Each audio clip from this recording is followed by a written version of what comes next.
বিএনপির স্থায়ী কমিটির সদস্য জনাব সালাউদ্দিন আহমদ সাহেব বলেছেন, আমরা সবাই রাষ্ট্রের কাছ থেকে দাবি দাওয়া পেশ করি, খুব স্বাভাবিক, কিন্তু রাষ্ট্রকে আমাদের দেওয়ার চেষ্টা করা দরকার।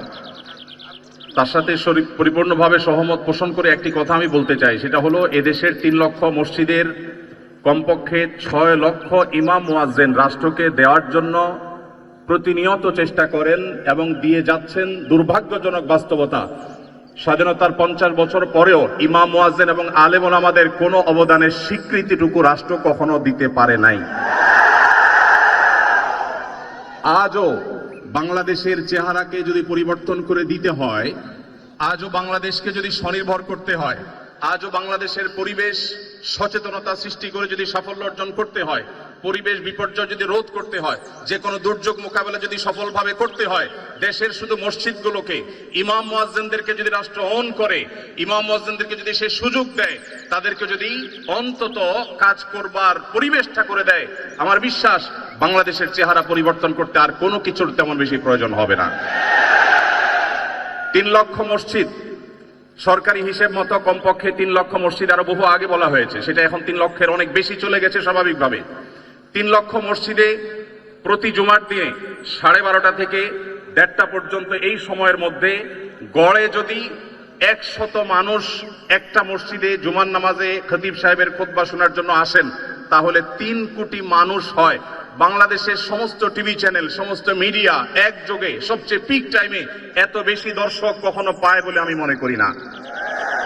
এবং সারা সপ্তাহের সবচাইতে মূল্যবান সময় বৃহস্পতিবার রাতে, শুক্রবার অফিস নেই, স্কুল কলেজ নেই, মাদ্রাসা নেই, সবাই ফ্রেশ একটা ঘুম দিয়ে, সপ্তাহের সবচেয়ে ভালো গোসলটা দিয়ে, সবচেয়ে ভালো নাস্তাটা করে, সবচেয়ে সুন্দর পোশাকটা পরে, সবচেয়ে ভালো আতর পারফিউম ব্যবহার করে, সবচেয়ে মূল্যবান সময়টা খতিব সাহেবদের সামনে গিয়ে দোজানো হয়ে বসে।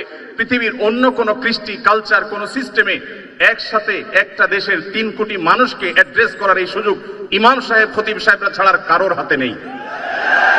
ইমাম সাহেবরা যদি চান, তাদেরকে যদি রাষ্ট্র আসলে সুযোগ দেয়, তাহলে সেক্ষেত্রে তারা অনেক কিছু করতে পারেন। ইতিমধ্যে আমরা দেখেছি রোহিঙ্গা শরণার্থীরা যখন আমাদের দেশে আশ্রয় নিয়েছে, সবার আগে ঝাঁপিয়ে পড়েছেন এদেশে ওলামা একরাম। প্রতিটা দুর্যোগে ওলামা একরাম যে ঝাঁপিয়ে পড়েন, সেটা নিঃস্বার্থভাবে হয়, স্বার্থহীনভাবে হয়। আমার উদাত্ত আহ্বান যে আগামীর বাংলাদেশে এদেশের মসজিদগুলোকে, আলেম ওলামাদেরকে যেন রাষ্ট্র অন করে, তাদেরকে কাজের সুযোগ দেওয়া হয়। কোনো বেতন ভাতার সুবিধা দেওয়া, এটা আসলে দয়া দাক্ষিণ্যের বিষয় নয়। এদেশে আইন শৃঙ্খলা যতটুকু নিয়ন্ত্রণে আছে, এর জন্য আইন শৃঙ্খলা রক্ষাকারী বাহিনী, সংশ্লিষ্ট বিভিন্ন ডিপার্টমেন্টের যেমন অবদান আছে, আমি মনে করি মসজিদের মেম্বারগুলো, মাহফিলের মঞ্চগুলোর অবদান তার চাইতে কোনো ক্রমে কম নয়। এদেশ থেকে যৌতুককে যে জাদুঘরে পৌঁছে দেওয়া হয়েছে, কারা জাদুঘরে যৌতুককে পৌঁছে দিয়েছে? এদেশে যৌতুকের অভিশাপ থেকে মুক্ত করার সবচেয়ে বড় ক্রেডিট একমাত্র ওলামা একরামের। এখনো কোন মসজিদের মেম্বার থেকে, কোন মাহফিলের মঞ্চ থেকে মানুষকে চুরি করতে, দুর্নীতি করতে, ডাকাতি করতে, মাদকাসক্ত হতে, কোনো খারাপ কাজের প্রতি আহ্বান করা হয় না। এই সমস্ত মঞ্চগুলো থেকে বহু মানুষ খারাপ পথ থেকে ফিরে আসে। আমরা যদি একটা সৎ, দক্ষ এবং ভালো নাগরিক গড়ে তুলতে চাই, তাহলে সেক্ষেত্রে মসজিদগুলোকে আমাদের অন করতে হবে। আমি বিশ্বাস করি আগামীর বাংলাদেশে সেটি হবে, আমরা সবাই সেটি প্রত্যাশাও করি।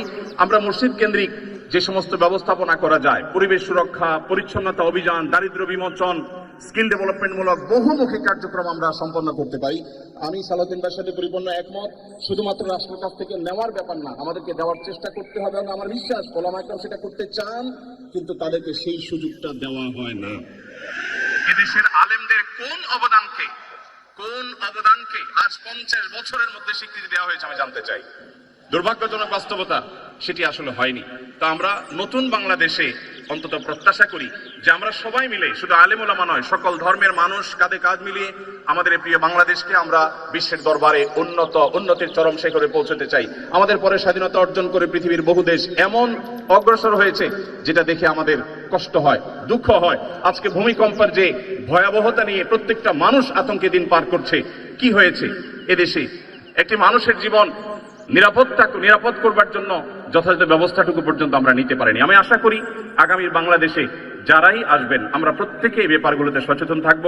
আমরা দোয়া করি আল্লাহ রাব্বুল আলামিন আমাদের রাজনৈতিক নেতৃত্বকে সেরকম শক্তি, সামর্থ্য, মানসিকতা সবকিছু দান করেন। ওলামায়ে কেরামের মূল্য যদি কোনো জাতি দিতে না পারে, তাদের চেয়ে বড় দুর্ভাগা আর কেউ হতে পারে না।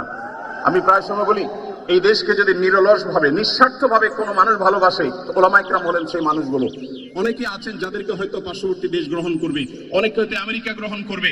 ওলামায়ে কেরাম তাদের জায়গা এই দেশ, এই মাটি, ইনশাআল্লাহ তাআলা। তো আমি আশা করছি মসজিদে ওলামায়ে কেরাম নির্বিঘ্নে তাদের দায়িত্ব পালন করবেন। আলেমদেরও দায়িত্বশীলতার জায়গা আছে, আলেমরা যথেষ্ট দায়িত্বশীলতার সাথে আমাদের দায়িত্বগুলো পালন করতে হবে। রাষ্ট্রকে এগিয়ে নিয়ে যাওয়ার পিছনে আমাদের ভূমিকা পালন করতে হবে, ঐক্যবদ্ধভাবে কাজ করতে হবে। সেই সাথে রাষ্ট্র আলেমদেরকে ওন করতে হবে, আপন করতে হবে, সেই সুযোগ দিতে হবে, সেই স্বীকৃতি দিতে হবে। আমি আশা করছি আগামীর বাংলাদেশ সেই জিনিসটি হবে। আমাদের সবাইকে আল্লাহ তাআলা সেই তৌফিক দান করুন। জাযাকুমুল্লাহু খাইরা। আসসালামু আলাইকুম ওয়া রাহমাতুল্লাহি ওয়া বারাকাতুহু।